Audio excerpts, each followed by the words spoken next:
अंतिम निर्देश। वर्धमान स्वामी के शासन में हम सभी विराजते हैं और उनकी पावन पीयूष देशना हम सभी के लिए परम उपकारी।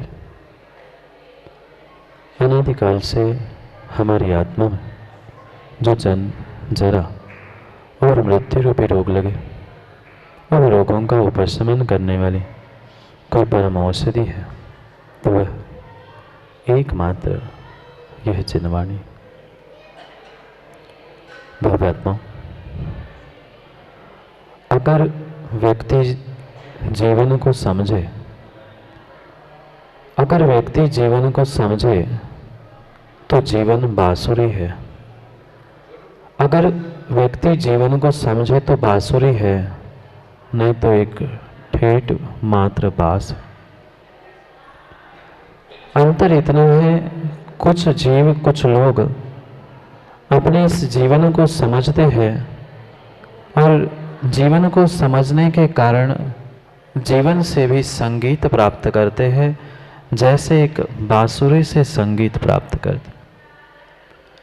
क्योंकि कई लोगों ने देखा होगा उस बांसुरी को, बांसुरी मतलब एक बांसी तो है, पर उसी बांसुरी को जो समझदार है, उसी बांस को जो समझदार है, उससे वह संगीत निकालकर उसे बांसुरी कहता है और सोनू जैसा उसे ही ठेठ बांस लेकर सर भी फोड़ देता है। जीवन है, हर व्यक्ति अपनी अपनी तरह से जीना चाहता है और वह जितने अच्छे से अपने जीवन को समझता है उतना ही आनंद और उतनी खुशियों को वो प्राप्त करता है। और जिसने कभी जीवन के रहस्य को नहीं समझा है, वह बांस की तरह मात्र और मात्र दूसरों को सर फोड़ने के लिए, अपने जीवन को नष्ट करने के लिए वह लठ जैसे उसे चलाता। कई लोग ये सोच सकते हैं बांसुरी, उस बांसुरी में छेद भी होते हैं। पक्का है, बांसुरी सबने देखिए, कई लोगों ने बजाई भी होगी। जो ये बांसुरी है, जब तक उसमें छेद नहीं थे तब तक संगीत नहीं था। ये गहरी शिक्षा हमें वह बांसुरी जीवन जीने की सिखा रही है। मोदी जी, अगर बांसुरी में छेद नहीं है तो संगीत नहीं है और जीवन में भी सुख दुख नहीं है तो आनंद नहीं है। भले ही बांसुरी में छेद है, ऐसे ही जीवन में दुखों के गड्ढे हैं, गहराई है, पर समझदार व्यक्ति उन्हीं बांसुरी के छेदों पर हाथ रखते रखते उसमें से संगीत निकालता है। कभी देखा धीरू बांसुरी बजाते हुए? तुमने तो कई बार देखा। जो संगीत बजाता है, संगीत निकालना जानता है, वह उन्हीं बांसुरी के छेदों पर हाथ उंगली रखते रखते भिन्न भिन्न प्रकार की आवाज निकालता है। क्या कभी आप अपने दुखों पर ऐसे हाथ, ऐसी उंगली लगाकर जीवन से संगीत प्राप्त कर पाए? नहीं कर पाए, क्योंकि आज तक हमारे पास अपने जीवन को, अपने आप को समझने का समय ही नहीं था। दूसरे के जीवन के सुख दुख, दूसरे के जीवन के संगीत को तो हम समझने का प्रयास करते रहे, पर अपने जीवन को कभी हम बांसुरी नहीं बना पाए। बिल्कुल उस बांसुरी की तरह हमारा ये जीवन, हमारी ये जिंदगी हो सकती है। सुख भी आएंगे, दुख भी आएंगे, अच्छा बुरा कहने वाले भी लोग मिलेंगे, प्रशंसा करने वाले, निंदा करने वाले भी लोग मिलेंगे, पर ऐसे समय में हमें किस प्रकार से उस जीवन को जीना है, ये कला सीखने की आवश्यकता है। जितने जितने जीव इस जीवन जीने की कला को सीख गए, उतने उतने ही जीव भगवान बनकर अपना कल्याण कर चुके। आज आदिनाथ जयंती मना रहे थे ना आप लोग? क्यों मना रहे थे? जन्म तो आपका भी हुआ था, आपके घरों में बहुत सारे बच्चों का भी हुआ था, पर आपके जन्म का कोई इतना हर्ष मनाने वाला मिला? नहीं मिला। चौधरी जी, ये भी लोगों को पता नहीं है कि जन्म के समय कितने तालियां बजाने वाले थे और कितने गालियां देने वाले थे, पता है? कोई नहीं ठिकाना। जन्म आपका भी हुआ था, जन्म इनका भी हुआ था, पर एक के जन्म को जन्म महोत्सव के रूप में मनाया जा रहा है और एक के जन्म होने पर दुनिया कोसती कहाँ से आ गया। ये सोचना अपनी अपनी दृष्टि, अपने अपने नजरिया है जीवन को जीने का, जीवन को समझने का। जिसकी सोच कभी जिंदगी में अच्छी है ही नहीं है, जिसकी सोच बहुत बहुत छोटी है, वह कभी भी उन दुखों के दिनों में भी आनंद प्राप्त नहीं कर सकता। और वही सोच आपकी अच्छी है तो माँ वही दुख के दिनों में भी आप अपने जीवन को आनंदित कर सकते हो। क्योंकि सुख हो चाहे दुख हो, ये मात्र और मात्र आपकी मानसिकता है, आपकी ये कल्पना है। बताना आज तक कितने किलो सुख और कितने किलो दुख मिला? कोई बता सकता है? किलो नहीं बता सकते हैं अध्यक्ष जी, लीटर में बता दो। पेट्रोल पंप है ना, लीटर में बता दो कितने लीटर सुख और कितने लीटर दुख मिला? नहीं मिला। कोई प्रमाण नहीं है इस सुख दुख का। अगर कोई प्रमाण है तो मेरी कल्पना, मेरी मान्यता है। जिनका गर्भ कल्याणक, जन्म कल्याणक मनाने के लिए वह सौधर्म अपना आसन, अपना दरबार, अपना महल छोड़ के आया था, कहाँ गया था 6 महीने? वही तो घूम रहे थे तपस्या कई 6 महीने, 6 महीने बाद मुद्रा लगाकर घूम रहे थे। आदिनाथ भगवान बनने वाले इस युग के पहले तीर्थंकर कहाँ गया? कहाँ सो गया था सौधर्म? कहाँ रह गया था कुबेर? सब इंद्र अवधि ज्ञानी थे पर कुछ कर पाए? नहीं कर पाए। कोई कुछ नहीं कर पाए, कोई कुछ नहीं कर पाए। मात्र और मात्र सुखी कराने का पुण्य के दिनों में ऐसे ऐसे भाव कर लिए कि मैं इनकी व्यवस्था कर लूं। भूल गए थे कि त्रियंच भी जीव द्रव्य है। एक के राग में दूसरे से द्वेष, एक की व्यवस्था में दूसरे की अव्यवस्था मत करो। हम दूसरों को दुखी करने के पीछे ये चाहते हैं हम दूसरों को दुखी कर देंगे तो मैं सुखी हो जाऊंगा, पर ये कभी कभी हो नहीं सकता। जैसा तुम दूसरों के साथ व्यवहार करोगे वैसा वैसा ही कार्य तुम्हारे जीवन में होता आया है और आगे भी वैसा ही होगा। माँ, क्यों नहीं मिल पाया सुख? कितने सारे सुख के साधन हमने जोड़ लिए, एक एक करते हुए धन दौलत वस्त्र मकान सब सुख के साधन जोड़ लिए, पर फिर भी उन सुख के साधनों से सुख मिला? बोलो, मौन है क्या माताओं का? अष्टमी कल हो गई, आज तो नवमी है। सुख नहीं मिल पाया, सुख नहीं मिल पाया क्योंकि हम आज तक अपनी मान्यता, अपनी मानसिकता और अपनी सोच नहीं बदल पाए। जिनने बदल ली वे भगवान बन के चले गए, हम अभी इंसान बनकर भी इंसान बन नहीं पाए। इंसान की पर्याय में, मनुष्य की पर्याय में जन्म तो लिया, वही 2 हाथ, वही 2 पैर, वही सर, सब कुछ वही भगवान का ही आकार हमें मिला, पर आज तक हम अपनी भगवत्ता को पहचान नहीं पाए। थोड़ी सी भी सहनशीलता हमारे भीतर नहीं है। किसी ने कुछ कह दिया हम तुरंत सुनो आंख बबूला हो गए, मैं देख लूंगा उसको, कौन है भाई? कहने वाले ने कह दिया था, हमें तो अपना स्वयं का निर्णय करना था। क्यों नहीं हम समझ पा रहे हैं कि कितना भी भय, कितना लालच, कितनी भी विपरीतता क्यों ना आ जाए, हमें अपने आप पर और अपने सच्चे देवशास्त्र गुरु पर विश्वास करना था। तनक सा दुख, तनक सी कष्ट, तनक से बुरे दिन आते हैं तो माँ पूरा श्रद्धान और पूरे देवशास्त्र गुरु पता नहीं कहाँ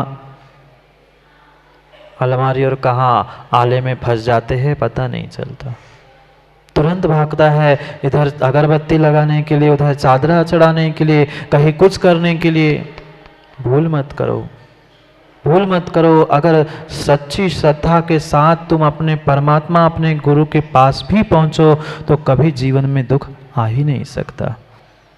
आप जितने सभी बैठे सभी सुखी है ना? अनिल भाई, सभी सुखी है ना? विश्वास मानना दुख इसी कारण से मिला है कि हमें आज तक अपने देव शास्त्र गुरु पे विश्वास नहीं है, अपने आप पर विश्वास नहीं है। हमने प्रभु को याद किया, गुरु को भी याद किया, जिनवाणी को भी हमने याद किया, पर कब किया? दुख के दिन आते हैं, कष्ट के दिन आते हैं, तब हमें भगवान और गुरु आते हैं। फिर हम भगवान और गुरु को भी कोसने के लिए नहीं छोड़ते। हमने तो इतनी भक्ति की थी, हमने तो घंटों घंटों पूजा की थी, पर हमारे ही साथ ऐसा क्यों हुआ? भूल मत करो, भूल मत करो। तुमने 2 घंटे पूजा जरूर की थी, पर 1 मिनट जो तुमने अशुभ परिणाम किए थे, अशुभ कार्य किया था, उस अशुभ का फल तुम्हारी 2 घंटों की पूजा से भी कहीं बढ़कर मिलने वाला है। दुख में तो हर कोई सुमरण करता है, पर सुख में सुमरे न कोई। हर व्यक्ति दुख में चाहता है प्रभु मिल जाए, गुरु मिल जाए, आशीर्वाद मिल जाए, पर वही अगर सुख के दिनों में, अच्छे दिनों में भी प्रभु को याद करते तो दुख के दिन आते ही क्यों? कष्ट के दिन आते ही क्यों? क्यों परेशानी आती? पर भूल जाता है व्यक्ति बहुत आसानी से। वह जैसे सुख के दिन, अच्छे दिन आते हैं, उसे लगता है कि इस संसार में मेरे जैसा सुखी और मेरे जैसा पुण्यात्मा कोई है ही नहीं है। और जैसे ही अपने अहंकार में अकड़ता है, कर्म तुरंत ही, दुख तुरंत ही उसे जकड़ लेते और पकड़ लेते हैं। सहनशीलता के बिना काम नहीं हो सकता। माँ, कुल परंपरा चलाने के लिए आपने बच्चों को तो जन्म दिया होगा ना? नहीं दिया? बच्चों को जन्म दिया, क्या इतनी आसानी से और सहजता से बालक ने जन्म लिया था? कितना कष्ट, कितना दुख, कितना कुछ आपने सहन किया था, नहीं किया था? एक मात्र कुल परंपरा को चलाने के लिए, घर को चलाने के लिए, उस बालक को जन्म देने के लिए 9-10 महीने आपने कितने कष्ट और कितने दुख बहुत हंसते हंसते मुस्कुराते हुए सहन कर लिए। पर कभी अपने धर्म, अपनी परंपरा और अपने देवशास्त्र गुरु को संभालने के लिए, समझने के लिए कभी इतनी सहनशीलता दिखाई? नहीं। आज के जीवों के पास न सहन शक्ति है, न आज के जीवों के पास समझ शक्ति है। दोनों शक्ति की आवश्यकता थी, दोनों शक्ति की आवश्यकता थी। पहली समझ शक्ति और दूसरी सहन शक्ति। आज के किसी के पास, वर्तमान के किसी भी, चाहे बचपन में हो चाहे 55 में हो, वह तनक में फूट पड़ता है। सहन शक्ति और समझ शक्ति जब तक नहीं है, तब तक जीवन में कभी भी सुख, आनंद आ ही नहीं सकता। मैं कितना सहन किया। खट्टा नहीं खाना, चरपरा नहीं खाना, चलते उठते बैठते सब कार्य करते हुए एक ही ध्यान था, एक ही लक्ष्य था, बेटे को तकलीफ नहीं हो, गर्भ को परेशानी नहीं हो, भले ही हमें हो। आज कह दिया जाए कि 5-10 किलो की बाल्टी यहाँ से वहाँ ले जाओ, हाथ दर्द करते हैं, पर 9 महीने तक उस गर्भ को ढोया कि नहीं ढोया? तब कितनी समझ शक्ति थी, कितनी सहन शक्ति थी। कभी ऐसे धर्मात्मा के दोषों को छुपाते हुए अपने हृदय में, अपने पेट में पचाने का प्रयास किया? नहीं किया। हम तो तुरंत इधर की बात उधर, उधर की बात उधर फैलाने में तत्पर रहते हैं। सबसे पहली पोस्ट किसकी होगी? तो मेरी होगी। मत करो किसी की निंदा, किसी की बुराई मत करो। वह अगर निंदा बुराई से किसी का नुकसान है तो आपका स्वयं का है, दूसरे किसी का नहीं। कितनी ही विपरीतता है, कितनी ही विषमता आ जाए, हमें अपने आप में वह एक समझ शक्ति और सहन शक्ति प्राप्त करने की आवश्यकता है। घर परिवार चलाने के लिए तो कितनी समझ शक्ति और सहन शक्ति है। एक दिन पहले भी मैंने पूछा था, दुकान में ग्राहक आए और उसने सब निकाला और ले कुछ नहीं गए। क्या करोगे? क्या करोगे जोली भाई? गाली दोगे? नहीं। कितनी भी भीतर कैसे ही लग रहा हो तो ठीक है, कल फिर आ जाना, फिर दिखा दूंगा, अभी नहीं है माल। भीतर तो ऐसे लग रहा था कि फिर आए नहीं, पर इतना विपरीत होने पर भी ग्राहकी करते हुए, घर गृहस्थी चलाते हुए व्यक्ति कितना सहन करता है। कभी ऐसा धर्म क्षेत्र में सहन करना सीखा? कभी धर्मात्मा को और धर्मात्मा की विपरीत बातों को देखकर उसकी विपरीतता को सहन करना सीखा? नहीं सीखा। हम वही आग बबूले हो जाते, हम वही अपना आपा खो लेते हैं। नहीं, दुख के दिनों में भी हमें संभल कर रहना होगा, और मात्र दुख के नहीं, सुख के दिनों में भी संभल कर रहना होगा। पक्का मानना ब्याजी, पापी व्यक्ति अधिक पाप नहीं करता। हाँ, बहुत अच्छे से सुनना, बहुत अच्छे से सुनना, पापी व्यक्ति पाप नहीं करता। सबसे अधिक पाप कोई करता है तो वह पुण्यात्मा ही पाप करता है। पापी को तो, गरीब दीनहीन व्यक्ति को तो बस 2 समय की रोटी की आवश्यकता है, पर करोड़पति को अरब के सपने हैं, अरबपति को खरबपति बनने के सपने हैं। ये पाप नहीं तो क्या है? पुण्यात्मा ही, सुखी जीव ही सबसे अधिक पाप करता है, क्योंकि सुख मिलने पर भी उसे और सुख की चाह होती है। जो दुखी है, गरीब है, दीनहीन है, वो तो मात्र अपने दुख दूर हो जाए इतना ही सोचता है। पर तीव्र तीव्र पुण्यात्मा जो होता है, जो उत्तम सहनधारी, वह मोक्ष जाने की शक्ति रखता है, वो ही 7वें नरक जाता है। सामान्य व्यक्ति 7वें नरक नहीं जाता। 7 नरक होते पता है आप लोगों को? उन 7 नरकों में 7वां नरक तीव्र पापी पहुंचता है, पर तीव्र पापी नहीं, मैं कहता हूं तीव्र पुण्यात्मा ही 7वें नरक जाता है, क्योंकि वह पुण्य का दुरुपयोग करता है। क्योंकि आप अपने पुण्य का दुरुपयोग कर रहे हो, सुख के दिनों का दुरुपयोग कर रहे हो, इसलिए आपसे बड़ा पापी वह पापी नहीं है। पापी को तो विवेक है, गरीब को तो विवेक है, मैं गरीब हूं। पर जो पुण्यात्मा है, जो अपने आप को सुखी मानता है, वह ये भूल जाता है कि मैं कितनी बड़ी भूल कर रहा हूं। भूल जाता है, फूल के कुप्पा हो जाता है, ऐसा ऐसा फूल जाता है कि भूल जाता है कि मैं कितनी बड़ी भूल कर रहा हूं। वे भी तो फूल ही गए थे, दूसरों की व्यवस्था बनाने के पीछे फूल गए थे। आदिनाथ भगवान, मैं इंसानों की व्यवस्था कर रहा हूं, त्रियंचों को वह मूसिका लगा लो मूसिका त्रियंचों को मूसिका नहीं लगा। 6 महीने तक स्वयं को मूसिका लगा, 6 महीने तक आहार नहीं हो पाए। व्यक्ति दूसरों को विघ्न करता है, दूसरे के शुभ कार्यों में विघ्न करता है, और कहता है महाराज जी हमारे जीवन में तो कुछ अच्छा होता ही नहीं है। अच्छा संजू भाई, होगा कहाँ से? हमने दूसरे के लिए कभी अच्छा किया, सोचा होता तो हमारा काम बनता।